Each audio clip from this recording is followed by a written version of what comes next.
Okay, Likkutei Dvarim. There's only two short Maimorim for Parshas Dvarim.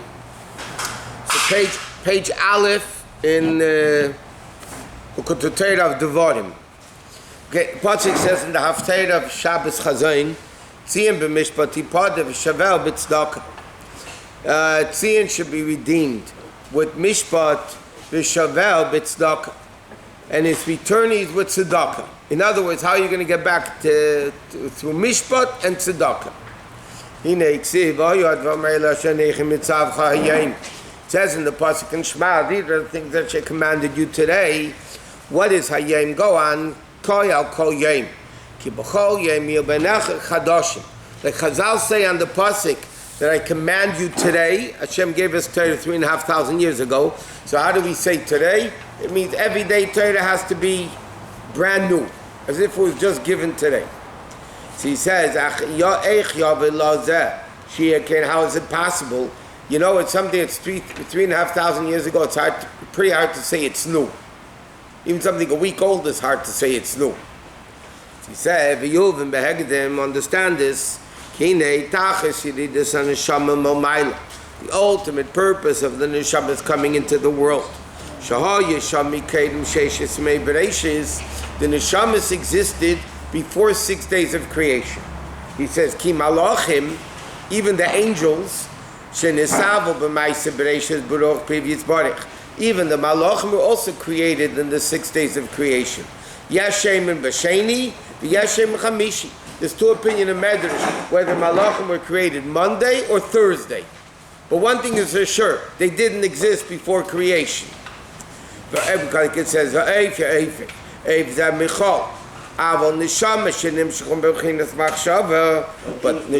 what? But Jews did. No, but he said, but the neshama, not the neshamas, right? That's what he saying. That come from the level of machshava, hayukedim sheishes me'bereshis. Neshamas were created, or it's hard to word to use created. They came from a level higher than 6 days of creation. With whom did literally means with whom did Hashem decide to create the world? With the neshamas of tzaddikim, and he says, "V'lei tzaddikim levad." It doesn't mean literal tzaddikim. Like it says, "V'amich kulam tzaddikim." Everybody's a tzaddik. All yidden are tzaddik. So it comes out that the neshamas are even greater than malachim. Malachim were created during the 6 days of creation. Second day, Monday, Thursday, whatever. But one thing is that the neshamas were all of machshava. V'yiridas imaguf hutzerech aliyah. And therefore, what's the purpose? Again, this is a classic question of Likkutei. Why in the world does the neshama come down into the world if it comes from such a high place? Love and aliyah, to understand what does it mean a neshama goes up greater than it was before. You can't get higher than machshava. There's machshava dibur amaisa. The world was created with dibur. Even the angels were created with dibur. Malach and neshamas are created with machshava. So how in the world, where are they going up to? That's like the highest. Repeat this, what it means. Neshama shenasat be tahirihi. All the way at the beginning of brachas, right after Hashiyatza, we say, Alakai neshama shenasat be. Hashem, the neshama you gave me, tahirihi. And that's tchilas tefillah. And that's the beginning of tefillah. Gam kedem lashayotza. Not according to our custom, but in the Gemara, in fact, the Gemara says, it's interesting. There's no Meida Ani in the Gemara. There is no Meida Ani in the Gemara. The Gemara says when you wake up in the morning, the first thing you say when you open your eyes, before Negelvasa, was Elokai Neshama Shenasata Bi.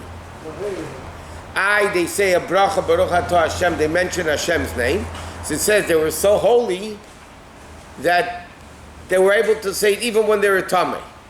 Okay, now we don't. So now, but in the Gemara, Basa the brachas, Daf Samacham and Beis, the Gemara says over there, Ki Metayim Mishnasi, when you wake up from your sleep, you say Elokai Neshama Shenasati Bi Tahirihi.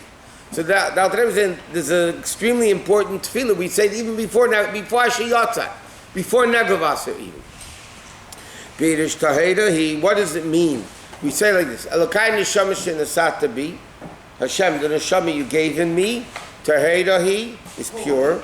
Ata barasa yatzarta nafachta bi. Right? So he says tahiri bechinas tahira ilah comes from the level of ultimate purity, which is the level of atzilus. And then we say ata barasa, which is the level of bria. Yesh miyayin, and then we say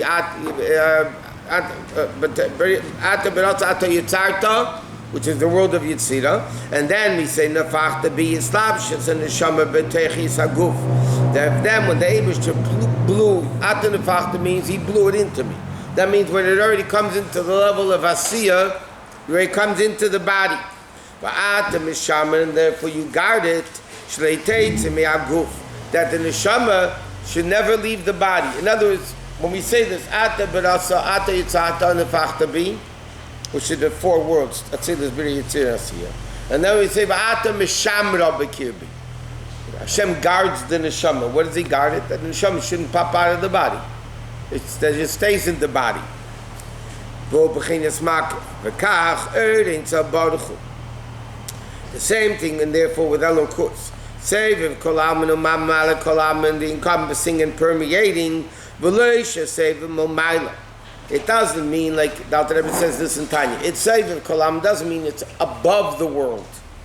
Rak shebachol asad upina, but every place whom mamalik is labshas achayis benivra, it's the chayis of Elokus in every creation.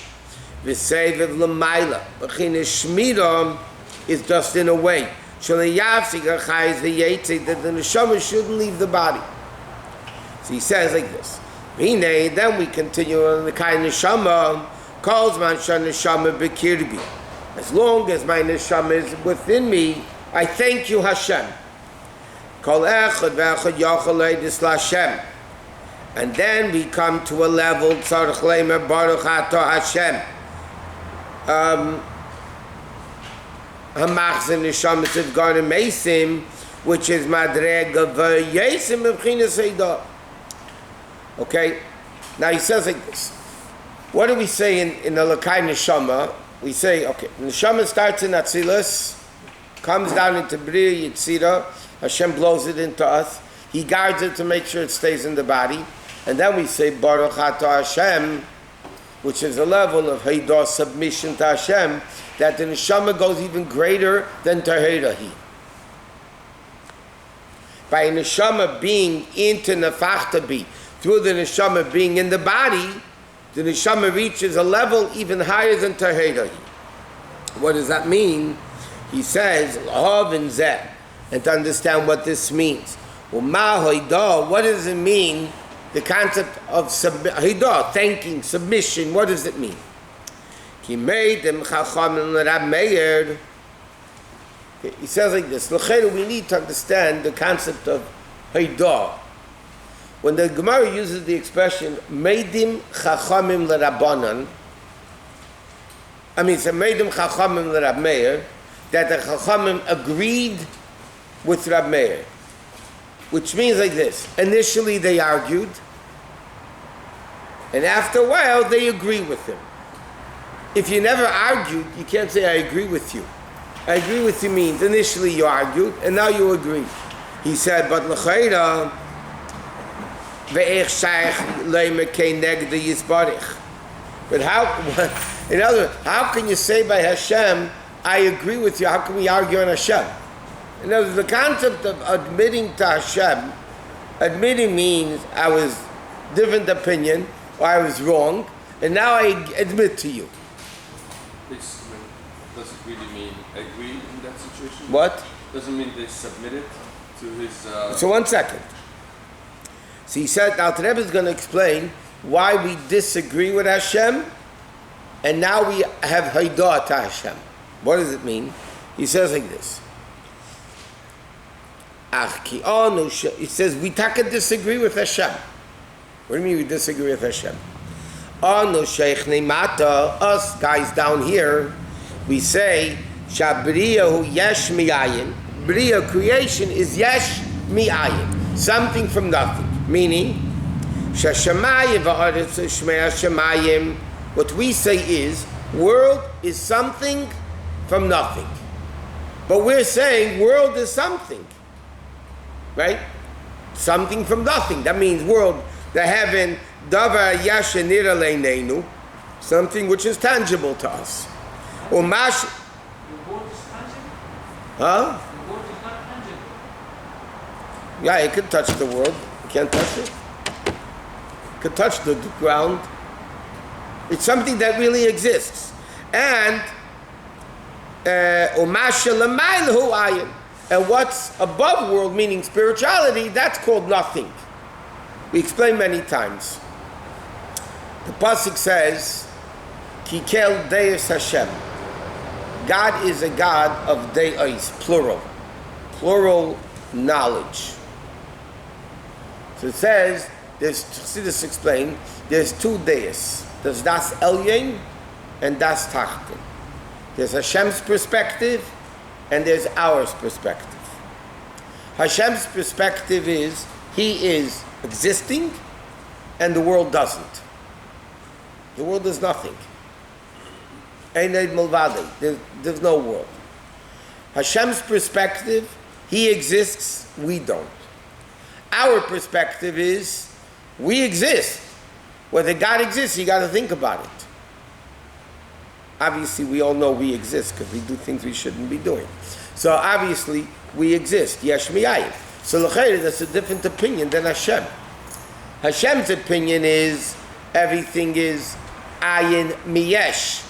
Everything is nothing from something. And our position is something from nothing.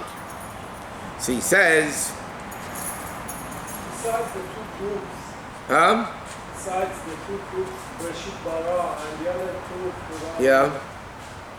But I mean, the world exists. I mean, that's the only basis for it. The world exists from our perspective. From God's perspective, there is no world. It could be an illusion. It's not an illusion. That's what the Torah is saying. Chassidus explains, it's not that the world is an illusion because we're wrong and it's our illusion or our thinking that the world exists. It's Kel Deis Hashem. There is a perspective from Hashem that worlds exist. Which perspective Hashem do worlds exist? Elokim. From the Elokim perspective, Bereshis bara Elokim, from Elokim's perspective of godliness even, worlds exist. From the level of Havaya, worlds don't exist. 1 second. No. World, from our position, world exists. From Hashem's perspective of Havaya, world doesn't exist. Only Eined Mulvade. From the perspective of Elokim, world does exist, even from Hashem's perspective. Therefore, Torah's emes says, Bereshis bara Elokim. There is a world. Torah says there is a world. If somebody says to a woman, Harei at mekadeshes li, on the condition world exists, yes? Is it a valid kedushin? Is she an Aisha Sish? Is she a married woman? If she commits adultery, she gets killed? Yes? Now, if reality is that the world doesn't exist, then it's not a valid kedushin. If I have an illusion, if I think something's going on, and I make a condition on what I think, an illusion, is it a valid kedushin? No, because it's not real. But if a guy says to a woman, Mukadesh on the condition the world is real, it's a valid kedushin. Why isn't it an illusion? Because the answer is world does exist, even from Hashem's perspective, but not the Yud Kei Vav Kei perspective, from the Elokim perspective. The problem is Hashem Hu Elokim. That's the problem. It's not a problem.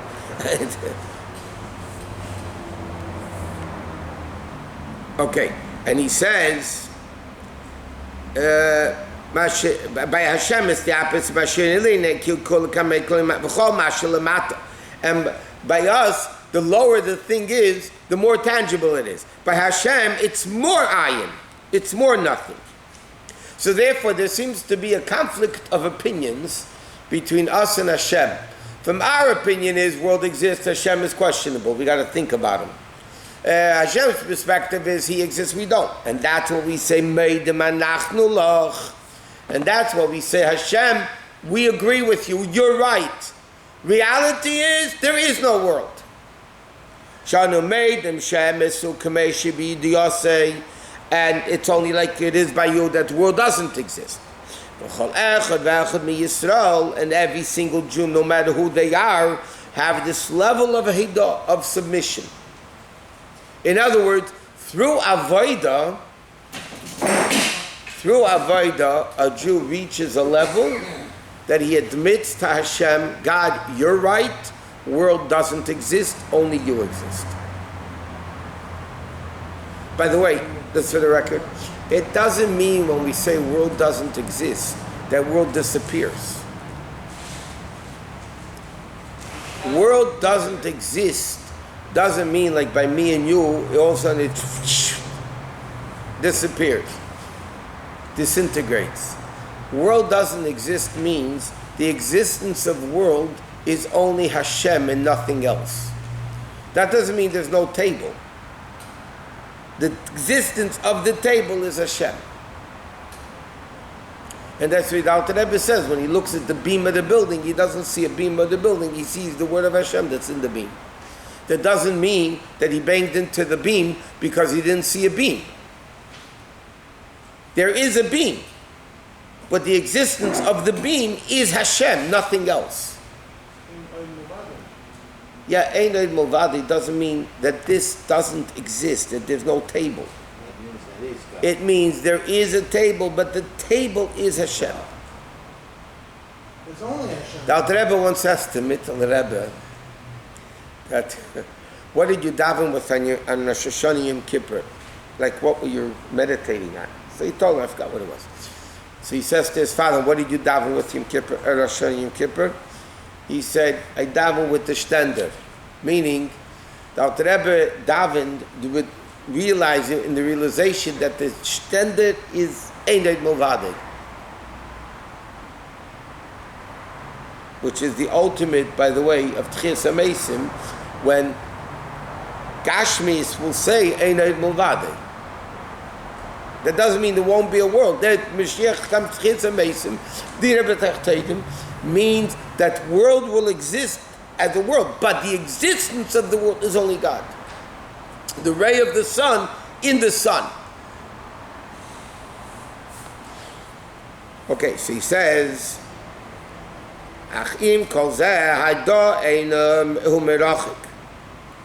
he says, nevertheless, this level of agreeing with Hashem is pretty far from us, is distant.